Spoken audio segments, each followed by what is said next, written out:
Weekend really marks a celebration of early jazz, along with one of America's greatest musical legacies. Of course, we're talking about Davenport jazz legend, Bix Beiderbecke. Yeah, none other. Well, the Jazz Festival, the Bix Jazz Festival, is returning to Rhythm City Casino this Thursday through Saturday.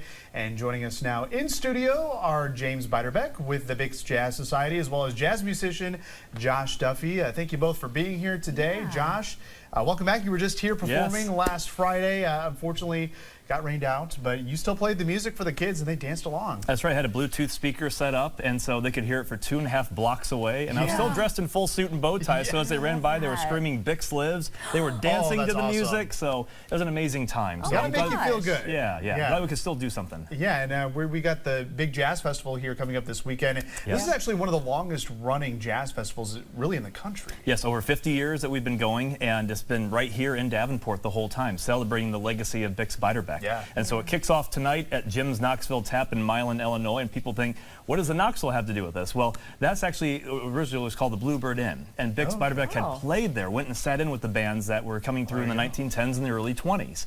So we're bringing the music back to the Knoxville, and Jim's going to be there, so it's a big time of kicking off this festival weekend of exciting music. Yeah, that is really, really special, and sounds like a lot of fun. You guys were talking about it already before we started the show, and I definitely want to be there now after hearing all about it. So the event at the Rhythm City Casino and Event Center, that kicks off tomorrow, correct? Yes. So what can people expect to see and hear when they walk through the doors? Yeah, James has been working a lot with that with the Bix Society here, so I'm going to have him talk about some of these little details here. Right, so at the casino, that's kind of our primary performance venue. We've got bands from all around the nation, New York City, hot band out of Chicago, St. Louis, all sorts of places. And each of these places bring their following, and they come out, they dress up in the kind of 1920s fashion and dance and hit the floor. So it's really something special, and it's a way of kind of going back in time. But as Josh mentioned, since Davenport's Bix's hometown,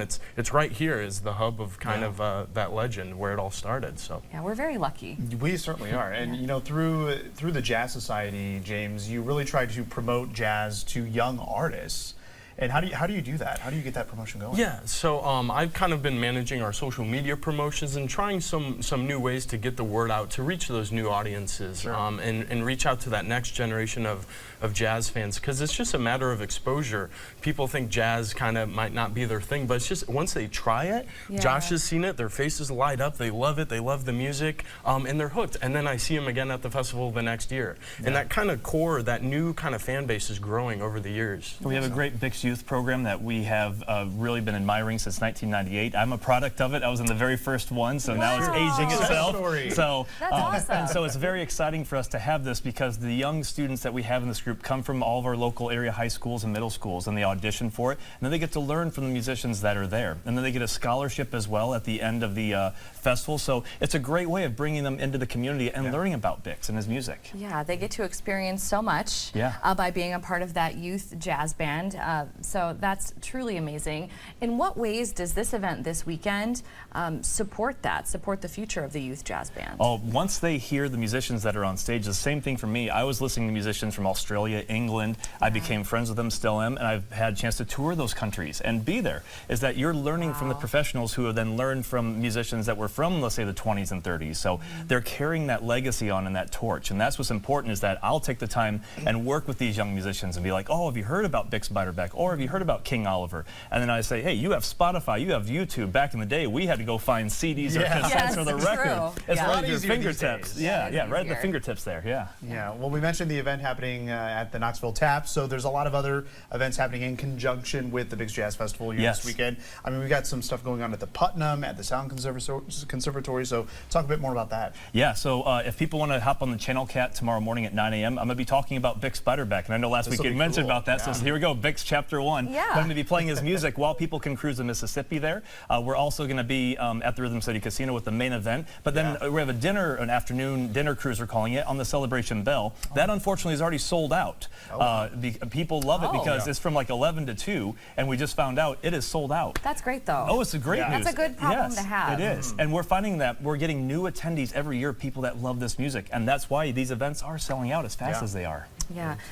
So we talk a lot about legacy when we have you on, and of course when we talk about, you know, folks watching this music and how they've been able to bring it through decades and decades and share it with, you know, young people right now. So I'll turn it over to you, James. I mean, how do you see this, the Bix legacy continuing to flourish, both locally but also on a regional or even national scale? Sure. So people like the guy sitting next to me, Josh, he's a perfect example of someone who lives and promotes Bix's spirit over the years through his passion for the music. And I just think it's just igniting that spark in other individuals that just love the music. They know it's something special. There's a reason it's lasted almost 100 years after Bix's passing now, and there's something special about that. And I think they latch onto that.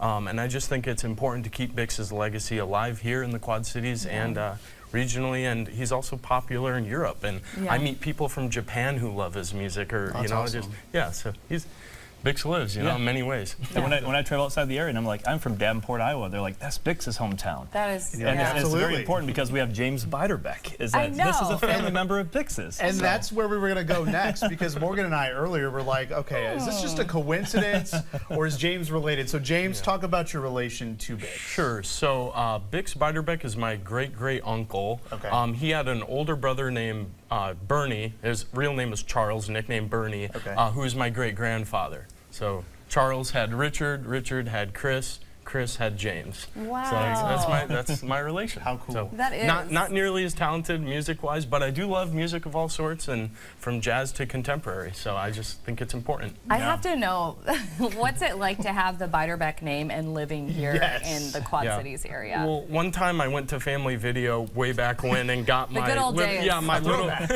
my rental card, and they're like, "What's your name?" I'm like, "James Biderbeck," and the lady looks at me. You know, you just get those little moments. Yeah. You're like, okay. I love that. Yeah.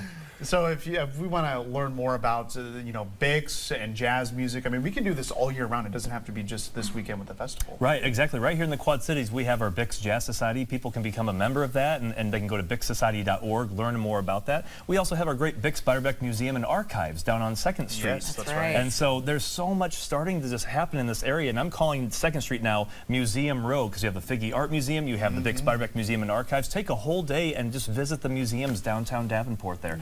And that's where Bix was at, in historic downtown Davenport. It was. Well, the 2025 Bix Jazz Festival, it kicks off technically tonight at the Knoxville Tap, but at Rhythm City tomorrow, and it runs through Saturday, August 2nd. You can purchase tickets online. Just head to bixsociety.org and you'll be able to find what you need there.